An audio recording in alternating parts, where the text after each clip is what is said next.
करेंगे सिलिकॉन की। ओके। मैं पहले एक चीज पूछना चाहता हूँ, कार्बन। सिलिकॉन को स्टार्ट करने से पहले कार्बन, सिलिकॉन, जर्मेनियम, टिन और लेड।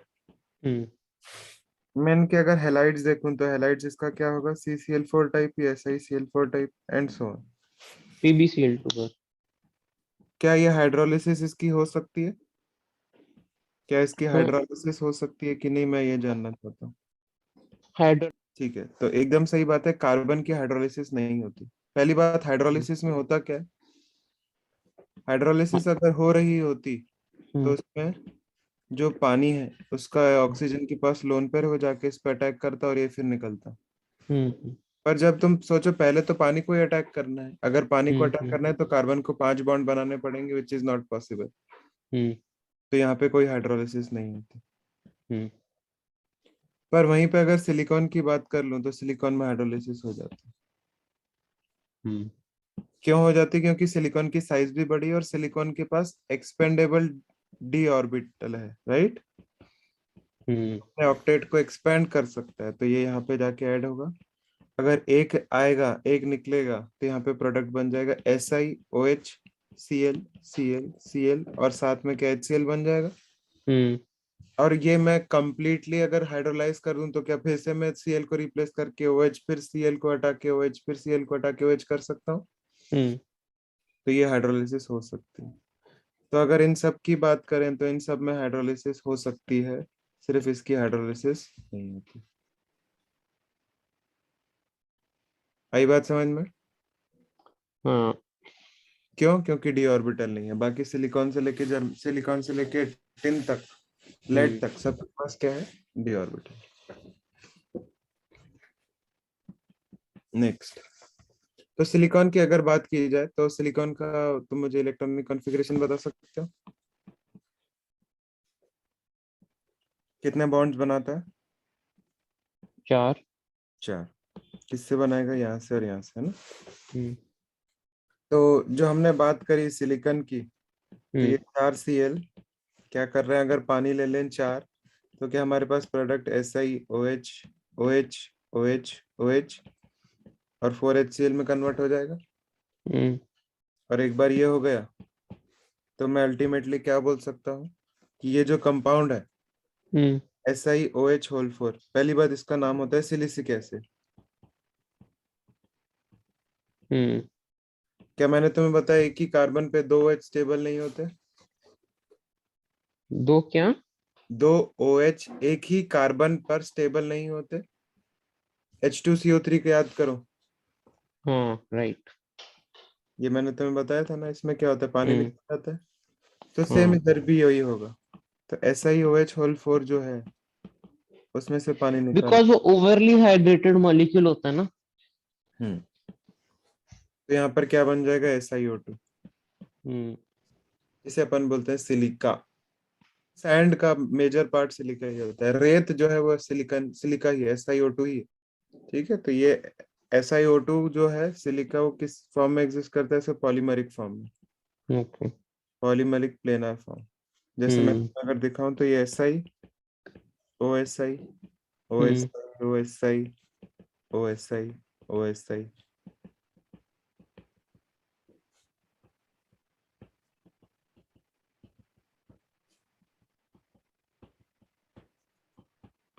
ऐसे चलता रहेगा ना। तो ये एक पॉलीमर है सिलिका का। समझ में आई बात?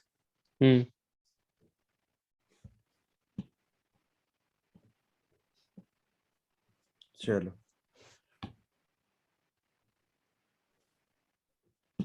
तो क्या ये एक प्लेनर स्ट्रक्चर होगा, क्योंकि सब कुछ ऐसे पूरे एक प्लेन में आ रहा है। हाँ। तो तुम बताओ कि अगर गलती से तुमने कभी रेत खा ली तो क्या हमारी बॉडी उसको पचा सकती है? नहीं। नहीं पचा सकती। ना एसिड ना बेस कुछ कर सकता है सिलिका का। एंड सिलिका जो है, अगर हमने कभी रेत खा ली तो वो उससे हमारी बॉडी में ही रह जाएगी, है ना। वो कभी ना एक्सक्रीट आउट हो सकती है, ना वो डाइजेस्ट हो सकती है। इसीलिए मना करते हैं कि जैसे तुम आगे जाके एक्सपेरिमेंट भी करोगे लैब में, तो लैब में भी हम सिलिका यूज करेंगे, तो एकदम हम लोग उस समय भी मास्क पहन के यूज करते थे इसको। जब मास्क का जमाना नहीं था, अभी तो 2 साल से मास्क का जमाना है। मास्क पहन के सिलिका को यूज किया जाता था। सिलिका जो है और भी फाइन होती है मालूम, एकदम वैसे पाउडर जैसी दिखती है, व्हाइट कलर की। अच्छा। तो रेत जो है फिर भी गंदी दिखती है, वो इतनी फाइन, एकदम बोरिक पाउडर जैसी। ओके। और खैर तुम थोड़ा ये सोच भी सकते हो कि बोरॉन और सिलिकॉन में डायगोनल रिलेशनशिप होती है, हाँ। तो वैसे ही थोड़ा सा उसका टेक्सचर रहता है ना। हम्म। तो क्या तो सिलिका किसी एसिड या बेस से रिएक्ट नहीं करती, तो बात यह है कि सिलिका रिएक्ट करती है, हम्म। सब मोस्ट ऑफ द से नहीं करती, hmm. Except HF and NaOH। Okay. अब अगर मैं रिएक्शन की बात करूं तो ये बहुत इंपॉर्टेंट रिएक्शन है, SiO2 प्लस HF। गैस करो क्या हम्म। बन सकता है। SiF4 प्लस H2O, बैलेंस करूं तो ये 4 है और ये 2 है हम्म। ना। Hmm. And then SiF4 can continuously react again, तो ये फिर से क्या बनाता है मैं बताता हूँ। SiF6 देख पा रहे हो, हम्म। और उसको बैलेंस करने के लिए H2, क्योंकि जो चार्ज है वो तो +4 ही होना चाहिए। सिलिकॉन की ऑक्सीडेशन स्टेट देख लो, हर जगह +4 है। हम्म। इसे अपन बोलते हैं फ्लोरोसिलिसिक एसिड। सिलिकेट SiO2 था ना? सिलिकेट अभी नहीं पढ़ा है, सिलिका ओके। बता है SiO2। हम्म। तो ये तो हमारे पास क्या हो गया, एसिड के साथ रिएक्शन। अगर बेस के साथ देखें NaOH के साथ, तो बताओ क्या गैस कर सकते हो। Na2SiO3 बनता है, तुम्हें याद है जैसे अल्यूमिनियम के साथ NaLO2 बनता है, NaBO2 हम्म। बनता है, वैसे ही Na2SiO3 बनता है। ये सोडियम सिलिकेट है ना? Get, yes. हम्म। और पानी वानी निकल जाएगा साथ में, उसका कोई टेंशन नहीं। हम्म। तो एक तरीके से थोड़ा तुम ऐसे सोच सकते हो कि यहाँ पर एम्फोटेरिक बिहेवियर शो कर रहा है सिलिका, है ना, हम्म। इसलिए वो थोड़ा मेटलॉइड जैसा बिहेव करता है। हम्म। और बात ऐसी है, कौन एसिड से भी रिएक्ट कर लेता है, बेस से भी रिएक्ट कर लेता है, और सिलिकेट की अब नेक्स्ट बात करने वाले हैं। या चलो पहले SiO2 को ही और थोड़ा बात कर लेते हैं। SiO2 की रिएक्शन अगर कार्बन से करें तो क्या बनेगा, Si C+CO2, silicon carbide. Okay, तो इसमें और कार्बन की -4 होती है। और CO जो है, C जो है एकदम CO2 में नहीं जा पाता, CO में ही जा पाता। अब सोचो अगर मैं यहीं पे SiC ले लूं, SiC की रिएक्शन NaOH के साथ कराऊं in presence of air, um hmm. Na2SiO3 plus CO2 plus plus क्या बच गया? H बच गया ना? हम्म। H2, right. हम्म। तो ये हो गई नेक्स्ट। हाँ बेसिकली SI की सारी रिएक्शंस हमने पढ़ ली हैं मेजरली। एक और अगर मैं चाहूँ SiC की रिएक्शन कराऊं क्लोरीन के साथ, तो बता। SiCl4 + C।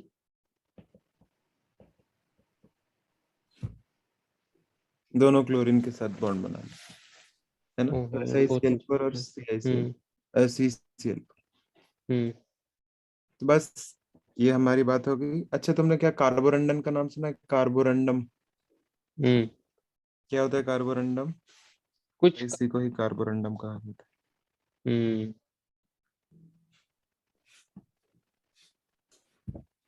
ठीक है, अब बस हमारे को अब सिलिकेट्स और सिलिकॉन्स के बारे में डिस्कशन करना है।